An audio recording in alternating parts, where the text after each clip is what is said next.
Good evening, sports fans from all around the globe. I am your host, Jeff Dawson, East Coast Sports Investors, and this is your midday market report. It's a special.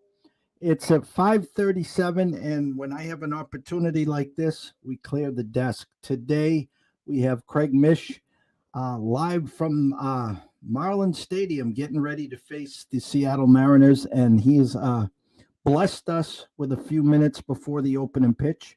And so, without further ado, let's bring him on. The one and only Mr. Craig Mish. What's up, Jeff? Craig, how are you today? I'm doing great. How are you? We're doing well. I have to say we are blessed and honored to have you here. I know first pitch is in just about 1 hour. We're 3 weeks in, Craig, and give us your thought process of exactly where the Marlins are today, record-wise, moving forward. Is this kind of the start that you expected or a little less? Well, I mean, I don't know that I would say a little less. They haven't been over 500 in years. It feels like I've been doing this for a long time without them doing a lot of winning, Jeff. So, they're 10-8 right now. I think that they have aspirations of making the postseason. Of course, a couple of extra teams are going to make the postseason this year. So I think that they're hopeful that they're one of them in some way. But I think that they got off to a really rough start at the get-go. They played San Francisco. They did not play well there. They did not play well against the Angels. And honestly, Jeff, in the games that they've won, they've been a little lucky. But you know what? It's baseball. You win some that you're not supposed to win. You lose some that you're supposed to win. So in the end, they're 2 games over 500. I don't think there's a lot to complain about, especially if you followed the Marlins since 2018. Your front end staff is just amazing. It's electric. You got guys that are pitching lights out. I saw your tweet earlier today about your starter today with Hernandez, and you have someone right on his tail in AAA. Give us your thoughts of the starting rotation, really where they are today and moving forward. Sure. Sandy Alcantara signed a 5-year deal in the offseason. He's been as good as advertised this year, and his ERA is sub-2. I don't think any of the ERAs like that are sustainable over the course of the year, but he's going to pitch every fifth day, going to throw 200 innings. Pablo Lopez has been probably the best pitcher in baseball thus far. The only question that you would have about him is health. He's never thrown more than 110 innings, Jeff, in a season. So it's going to be a real test to see if he can do that. And quite frankly, I don't know that he can, but we'll have to see. And then beyond that, it's been a little bit of mix and match. Trevor Rogers, who was the rookie runner-up for Rookie of the Year last year, hasn't been nearly as good as he was a year ago. But his last start seemed to be a little bit better, albeit against Washington, and we know they have issues. Eliezer Hernandez, who pitches tonight, has not been great thus far. He's going to need to pitch better or he'll lose his spot. And then they really like Jesus Luzardo. Luzardo has been mostly good in the starts that he's had this season. For him, it's all about his slider. If his slider is on, he's great. And if it's not, he runs into trouble. But starting 5, no question, is the strength of the team. We were watching spring training, and we saw Luzardo, it was 96, 97. It was great to see him get back to that velocity, actually. And myself and Sean Childs were in Vegas, and I do have a future for him at like 200-1. To lead the majors in wins. I know it's a long shot, but at least got to take your chances, Got to take your shots there. You should have put it on Lopez. Lopez is the one that, somebody the other day sent me a futures bet with Lopez winning the Cy Young. I could have been snide about it and said, you realize he hasn't pitched in August and September, with the exception of once in the last 5 years. But I didn't do that. But these things are really difficult. On my show on Sports Grid, Jeff. Last year before the year, I mean, it's going to sound crazy, and anybody that knows me knows I'm pretty self-deprecating. I don't take a lot of this stuff very seriously, and a lot of it is guessing. But I picked Corbin Burns last year to win the Cy Young at 40-1. So, probably the best bet I ever had in my life, to be honest. NFFC wants to know, is your closer and your bullpen secure? No. By no means. So, look, Anthony Bender is, kind of went into the season as the closer. He has had a lot of problems, including pitch selection this year. He should have given up a grand slam the other night. He threw a hanger to Yadiel Hernandez, and I don't know how that thing didn't go out. And then the next inning, he gave up a hanger to Maikel Franco. Bender could pitch for any team in the seventh and eighth inning of baseball. I do believe that. But on a team that's winning, or trying to win as much as they are, I don't think that this is sustainable. They're going to get Dylan Floro back, Jeff, maybe in May at some point, and he closed games for them last year, so that's a possibility. Although even him, I'm not so sure can hold it down. Honestly, Cole Sulser in fantasy is the one that I would take an extra look at this point, because he's looked really good for them, and as much as Mattingly, for the first time ever, Jeff, has played this closer by committee. He's never done this before, so I don't think he's going to do it all year. To me, Sulser is definitely one to watch at this point, and then we'll see if it's somebody else. But I think between Sulser, Bender, and Floro, those are the three top candidates. How about, can you give us what's going on with Sisto? Is it someone that you're expecting for the back end of the year after the All-Star break? Any updates there? No, I'm not expecting anything from him. I think anything that you get would be a bonus. Okay. Where our games are going, MLB Network, the Daily Spread, where the sports wagering states are popping out, where Sure. our lanes are changing. How do you feel about all this, Craig? I think it's great. I mean, are you kidding me? I mean, I think that anybody that is in this industry to help everybody else out and give them insights and take it seriously, I think it's fantastic. For me, I've been able to now go full time with Sports Grid, which is, I worked for SiriusXM for 10 years. They never once called me and asked me to work full time, and that's in 7, 8, 9, 10 years. And then Sports Grid, a couple of years in, here they are, telling me that they believe in me and adding shows to my resume. So, not just them. I think there's a lot of other entities, as you mentioned, that are doing a great job. And so I would say that, people like percentages, Jeff. I think it's 90% positive. The 10% that's negative is anybody can do this now. And you're seeing that a little bit. Social media is full of just people making picks. And, the loyalty has got to be tough for some people, because you don't know if these people are genuinely, really handicapping the games or not, or if they just are there to fill a void. I'm not sure. So obviously there's going to be some of that involved. But if you're really smart about what you do, you're going to know who you're tailing pretty quickly. And if they seemingly are giving you good advice rather than just taking minus 170s, then you're in the right spot.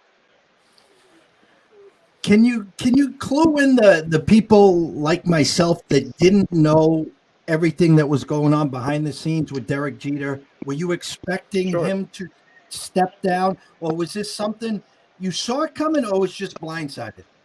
Was this your question, Jeff, or somebody else's? I just want to make sure. This is my question. Okay, good. Yeah. So, I mean, I was not surprised. Okay, I was surprised on the morning that, although I did break the story, I was surprised in the morning that it happened that day. Yes, I was surprised that it happened on that day, but I was not surprised overall, because there really had not been a lot of progress made with more fans in the stands on the business point of view. There was an initial projection from when Derek bought the team that certain things were going to happen and benchmarks would be made. Investors are having to continually put money into the team. I don't think that was something initially that they knew that they were going to have to do. And the evaluation of the club is less now than when it was when Derek was there. So Derek, who had never had any experience being a CEO, let alone Jeff running a Major League Baseball team, was doing too much. He wanted to be everything. He wanted to do everything. The guys wanted everything that he's ever done, but he took on something that he was not qualified to do. And maybe had he sort of narrowed his job as CEO down to either baseball or business, maybe he could have succeeded. But Jeff, it was an impossible situation for him. And in the end, he's Derek Jeter. He's got a lot of self-worth. He's got a pretty big ego, as he should. He's one of the best players that's ever played. He's in the Hall of Fame. But you got to answer to somebody as the CEO, Jeff. He only owned 4% of the team, and the primary owner, the chairman, Bruce Sherman, owns like 50% of the team. So it's their decision, and parting ways or whatever you want to say. I think in the end, Derek will go do his own thing. Whatever he does, hopefully he'll be successful at it. The Marlins will move on from him in the way that they have. I don't know if that answers enough of it, but marriages don't last forever, Jeff. I think there's a lot of people watching that would tell you that. And they're usually about what 50-50 to stay, right? Right, but there is I think you probably saw this. I don't know, but there's a documentary coming out in July called The Captain, and somebody may be in that. So maybe that person will have more to say at that time. I will make sure I make a note of that. If we had you on here a month from now, Memorial Day, and then we had you on again, let's just say at the All-Star break, you're in, I think, the toughest division in baseball for competitiveness. Where do you see at the end of the month, and let's say the All-Star break, moving forward? Well, they went through a really tough part of their schedule already, having played the Giants and Angels on the road and then playing Atlanta. And then they got this nice little cupcake series against Washington. But they did what they were supposed to do. They're going to face Arizona a couple of times, too. I think the Marlins will probably be right around 500, a little bit above or a little bit below. And I think that that's a fair expectation for them. The one thing that I will say, and you never can predict this, Jeff, but you follow this like nobody else every single day. Right now, the Miami Marlins are the healthiest team in Major League Baseball. That's not a skill. That is luck. We know at some point something is going to happen. We're not wishing upon it, but it's the reality of baseball. But they had the worst luck in terms of injuries last year. They've had the best this year. So when something adverse happens, that's when we're going to really get to know more about this team. And look, this weekend behind me, they're going to play Seattle. They seem to be a pretty good team. I think this is a good test for them. Facing Brash tonight, and he has had a couple good starts, one okay start, a series that you guys are coming rounding in form. I talked about it about a week ago. What are you guys doing with Jazz batting ninth? Why aren't you moving Soler down? Since then, I think 6 or 7-1. Was there a reason that Don was doing this, or was just the beginning of the season and he was just rolling with it?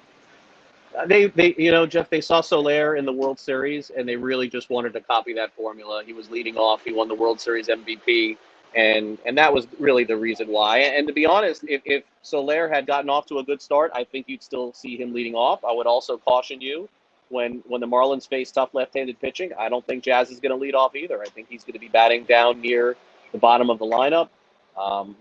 At some point, they're going to have to make a decision as to whether or not they completely trust him against lefties. But even before the game today, Don Mattingly said, hey, look, when we face a tough lefty, I'm going to give Jazz a day off here and there. And by the way, he threw in Jesus Sanchez in that conversation too. He's had trouble against lefties as well. So, look, as long as these players are in the lineup, Jeff, it's really hard to make a case that the lineup to me means all that much. I got to be honest. As long as the 9 guys are there, they're all going to get to hit. Yes, for fantasy and for betting, it's a huge deal for first 5 innings. You're going to get more at bats from Jazz. Yes, I get all of that. But the end result, I don't know that the lineup is the be all end all of winning in Major League Baseball, and I don't think a lot of teams view it that way. I know last year you talked about a 2 to 3 year process, and I can definitely see this team moving in the right direction. As you said, you're real healthy. In your words, everything moving in the right direction, and next year is probably going to be the year that you guys really take off. Is that a question? I'm sorry. I missed that. It's that's kind of a next question. year the year?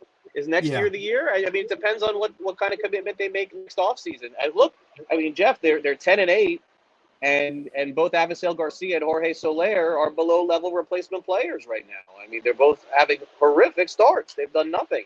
Jesus Aguilar has 1 extra base hit all year. But the problem is, Jeff, is that we don't know if this is real or if this is all amongst baseball, because I got to tell you, no teams are scoring in baseball right now, not just the Marlins. And the way the Marlins are constructed actually fits more of the way that baseball is played out, which is have really good pitching and get a little lucky. Conversely, take a look at Cincinnati. Take a look at the Phillies. If Cincinnati thought they could just put anybody in their lineup and score 15 runs and they'll win 70 games this year, they're on pace to lose 120. So, I don't know what May is going to bring. Is the weather going to change the baseballs? Is it going to have more runs being scored? Because then the Marlins are going to get challenged a lot more. You can't get away with Soler and Garcia, giving Soler $12 million and Garcia, $50 million over 4 years and having them hit sub 200. So that's going to have to change for them. And I guess my question was the fact, again, we talked about the division, and you're in such a tough division. And Well, I Washington, love Jeff, is horrible. And Washington's losing 100 games. Their win total was 70. It was the best bet on the board going into the season, without a doubt.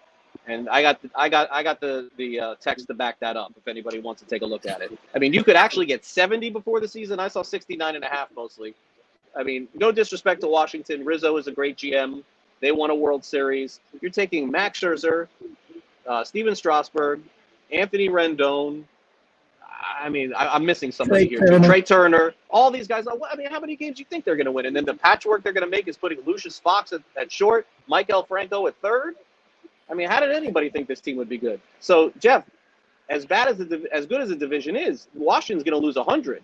So keep that in mind. These teams are going to beat up on them quite a bit. But look, the Mets are playing great. Atlanta's going to be there. Philadelphia, in order for Philadelphia to win, this cannot be a season where every team is going to score one run a night. They're going to get annihilated if that's the case. They're looking to mash, and they need to score 8 to 10 runs a night to win because their defense and their pitching isn't good enough.